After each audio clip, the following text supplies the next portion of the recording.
Hey, how's it going? And today I'm going to show you how to do a complete setup, initial setup with the GH5, specifically for shooting video. So I'll try to go as fast as I can. If you find this video helpful, if you find this video of help to you, please consider getting this Panasonic GH5. It's the video quick start and basic reference guide. Okay, so let's go ahead and get started. Some of this is pretty basic, but I just want to make sure you got everything ready to go that you'll need to just start shooting. Okay, the very first thing is, of course, you put your lens on, and we recommend leaving the lens cap on. The lens, if you're looking for a lens, that an all-arounder, the best overall lens I think you can get for this camera is the Olympus 12 to 40. And as far as I'm concerned, that's the only lens that you need. That gives you a range of basically a focal length of 24 to 80, and you can go wide angle, get some nice closer in shots. It's a very versatile lens. It's a high quality lens.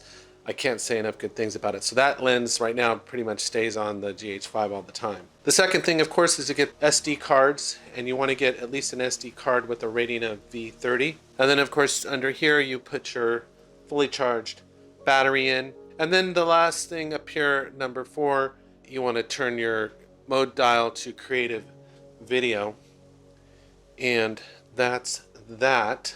There's this focus mode lever right here, and you want to make sure that it's set to manual. And then if you have any external microphone or you have the XLR adapter, you might as well go ahead and put that on. And then once you've done that, you simply turn the camera on. Then from here I'm going to be switching perspective to the menu system on the camera. Okay, fantastic. I'm back. So now what we're going to be doing is in the menu system now. So you just press on the back of the camera, where in the middle of the control dial, there's your menu. And what we're going to do is we pretty much go through this. So what we do is if you press to the left, you come over here, and we're going to come down in here to that wrench. And the first thing that we're going to do is check our version of the firmware. The current version, it's December 2019 right now, and the current version is version 2.6. So if you don't have the current firmware version, just go to Google it and get that into your system. It's pretty straightforward. We'll back out of this. Then of course, you can you set your language, and then of course you might want to set your system frequency depending where you are. I'm in North America, so it would be NTSC there. So you want to make sure that's all set for yourself. And then what we do then is we want to go to the reset. Now there's a lot of pages on here, so the reset is actually on page 4 or 5. Now the reason for the reset is if you're getting the camera from somebody you got it used or someone used it before you, you want to just reset it, and it's pretty straightforward. You go yes, you can reset all these other ones too. Just reset everything, because it basically gives you a clean slate, and then you're on the default for everything. That's that. And then once you've done the reset, you have to turn it off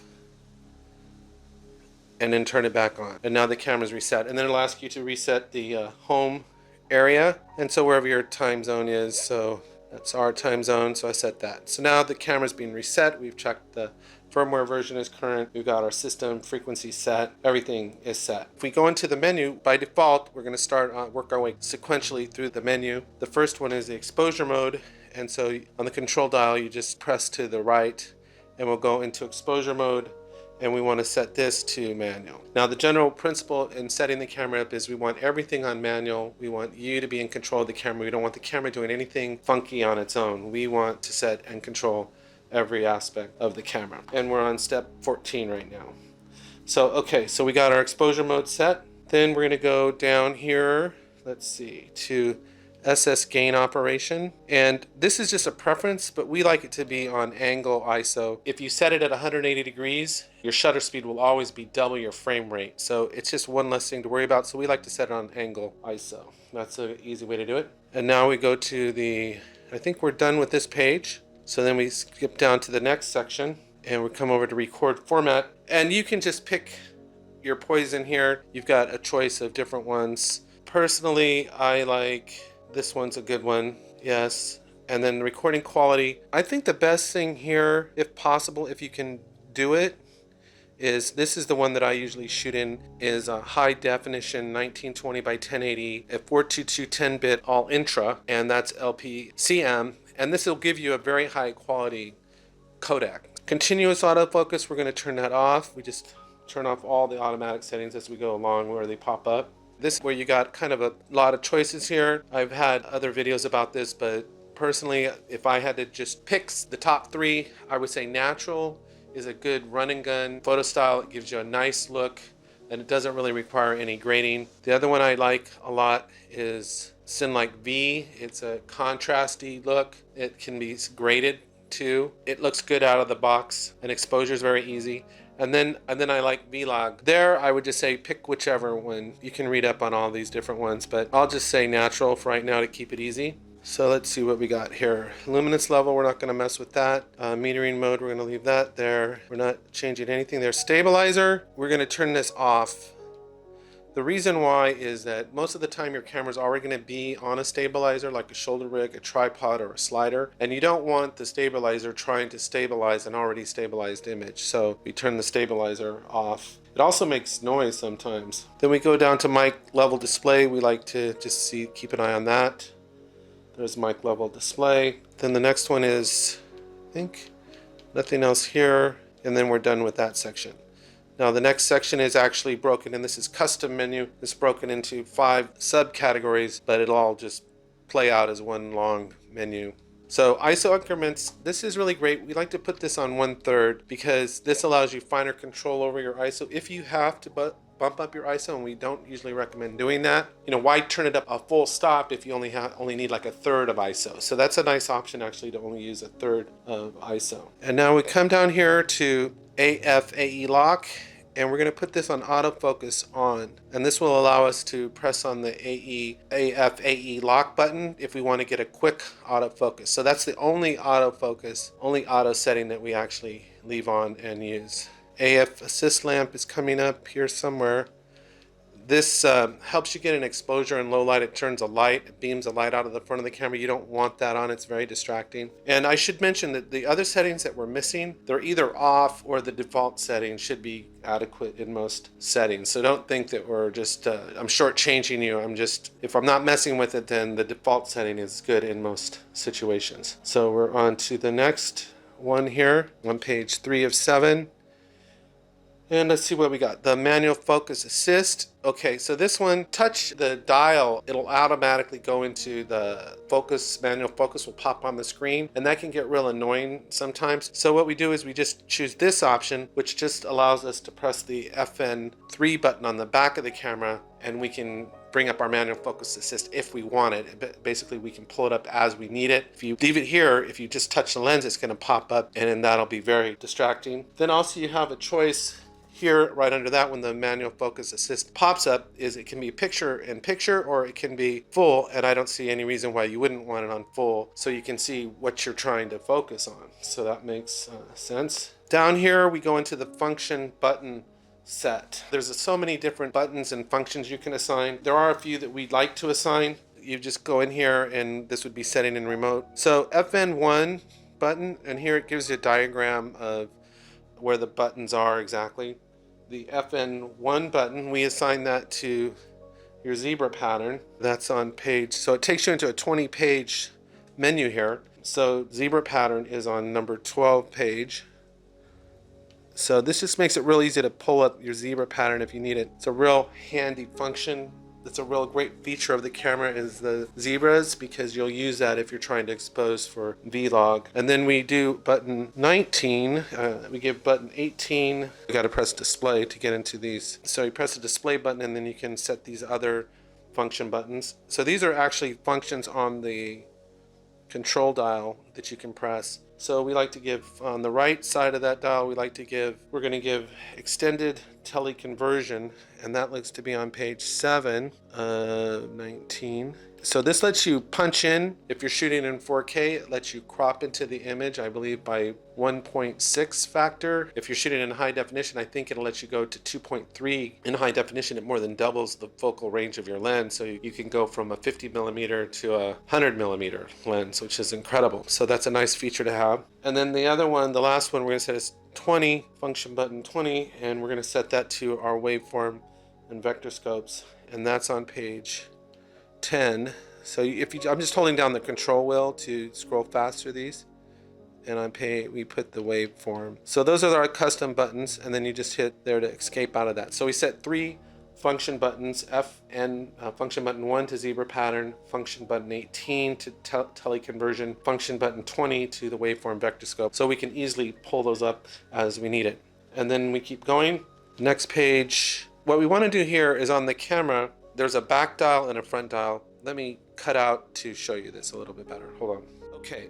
On this camera, there's a front dial here and there's a back dial here. By default, the back dial controls your shutter speed and the front dial controls your aperture. On that setting we were just looking at, the dial set, we want to reverse those. We want the aperture controlled by the back dial and the shutter speed controlled by the front dial. And the reason for that is that when you're taking this camera in and out of a bag, it's very easy to move this dial accidentally and change your shutter speed. And it's really frustrating that you don't realize, because the only way you know that your shutter speed has changed is by looking at your menu and looking at the shutter speed, or the angle or the shutter speed. And so we found that if the shutter speed is in the front, it's harder to mess with that. If you accidentally adjust the aperture, when you look in the screen, you'll see that the image doesn't look in focus and it's easier to fix. So on this dial set, then we have an option to reverse the assignment of those.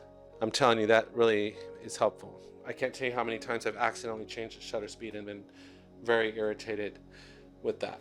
Okay, so now we keep going on here. The next one is the next page over. Now you don't have to do this, but I recommend just turning off your touch screen. The screen is already crowded and I don't like getting my greasy fingers pressing on the thing every time, and so I've accidentally touched things I didn't want to touch. So you have enough manual controls on the camera where you don't really need the touch screen. So I don't see that much of a benefit of the touch screen, but you can leave it on if you want, but I recommend just turning it off. It's just one less thing to accidentally press and have go wrong. And then constant preview, you want this on because that'll give you a constantly updated video screen. So you want that. We're going to go down to page 6 here, skipping all this. The manual focus guide. This is the craziest thing. This manual focus guide, all it does is kind of tell you which way you might want to turn the camera to focus it. But since there's only 2 ways that you can turn it, we think you can get by without it. So it's just one less thing cluttering your screen. You don't really need that on there.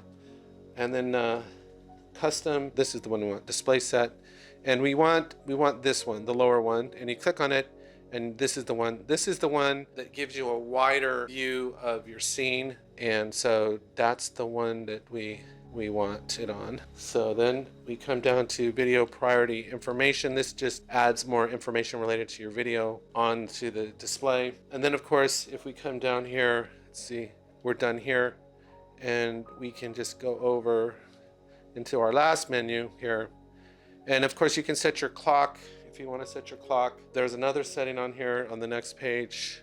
Economy. Turn this off because what happens is it'll be going into sleep mode every 5 minutes, and when you're shooting you got to press the shutter button to get it to stop. It's annoying. So I recommend just turning it off, because unless you're really running low on battery, it's like your mother constantly turning down the stereo or something. It's just really annoying. So turn that off. Let's see, we got to go to page monitor luminance. We'll just set this on 2. It's a steady setting. It's a good average brightness, and you don't want it on auto because then it's fluctuating, and I don't think you want it fluctuating. And then the last step is we're not going to change anything there, nothing there, is to format your card.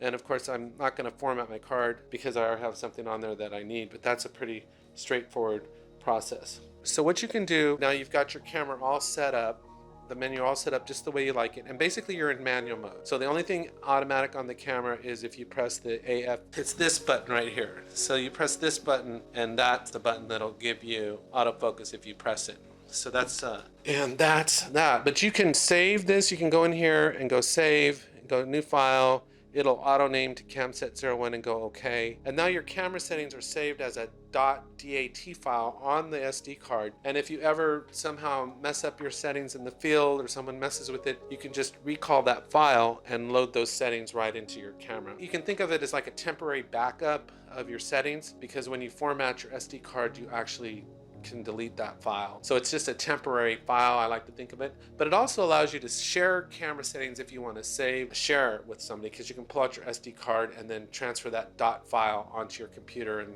email it to somebody or something like that. And then that's basically the setup. And then from there, you're ready to start filming. So we're all set here. I'm gonna take the lens cap off and let me see if I have anything to shoot at. Not really, but just part of the kitchen there. So on the top of the camera is your ISO button right here, and it's got two little tiny protrusions on it. What you want to do is press it. That's where that is. And your white balance button is right next to it. So you notice how it's on autofocus, auto ISO, so you always turn it off auto ISO. It's almost like I have the lens cap on. So watch this.